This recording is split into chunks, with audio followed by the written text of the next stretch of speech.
Hey everybody, I'm standing in front of Our Lady of Mount Carmel Catholic Church. This is where my parents took me to church as a young person. You know, how do I talk about Easton and really small towns, I think in general, going to church was a big part of it. You know, it was a place where you build faith, you build a foundation of your faith, you build community.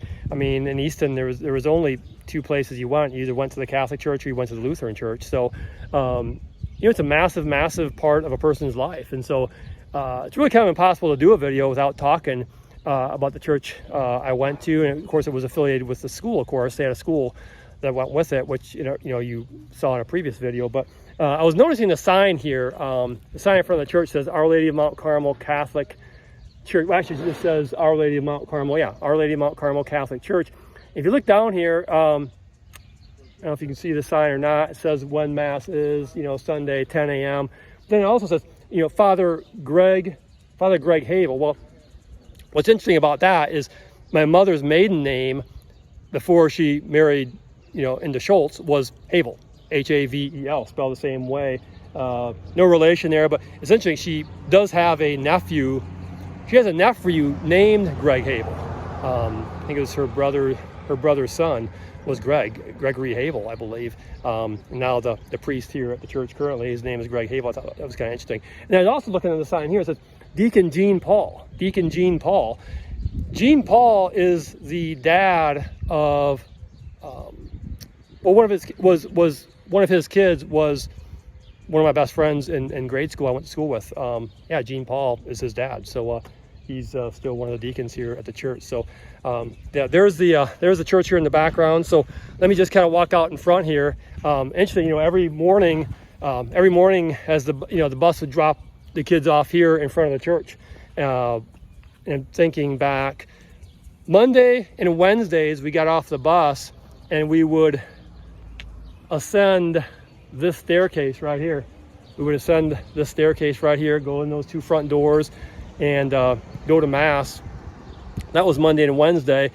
Tuesday and Thursdays we had Mass at 11, so we get off the school bus and then we would run up the staircase over here, and then run up this. Well, let's see right here. Run up the staircase right here, and then we would ultimately kind of run up towards the school up there because we didn't go to Mass till later in the morning. It was 11 o'clock, and Wednesdays we didn't have Mass. So, but every day we got dropped off here. Monday, Friday we ran up and went to church. Tuesday and Thursday we ran up and went to school, and Wednesday we didn't have church. But I do have to share one more quick story before I go here.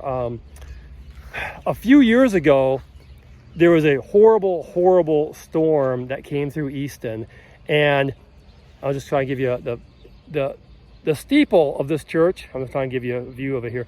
The steeple of the church actually came crashing down. I have some pictures of that. I may post them at some point, but it came crashing down several years ago now, and fortunately, they are in the process of rebuilding that steeple. In fact, you probably can't see it from this. Oh, maybe you can actually from this angle right here. You might even actually right now, currently, as I speak, there are guys working on the steeple right now. So there it is. They are actually restoring the steeple to this church. So the church was built around 1900, somewhere between 1900 and 1915, somewhere in there, I think is when it was originally built. But yeah, there it is, guys. There's the church. That's where I would go during the weekdays when I was going to school here, and then of course on Sundays. So big part of my life. Way that my parents helped give me a foundation and build faith in me, and played an important part of my life and the life of friends I went to school with. So anyways, hey, that's Our Lady of Mount Carmel Catholic Church, and I got at least one more stop I got to make, and then I'll get back to you then. Okay, bye.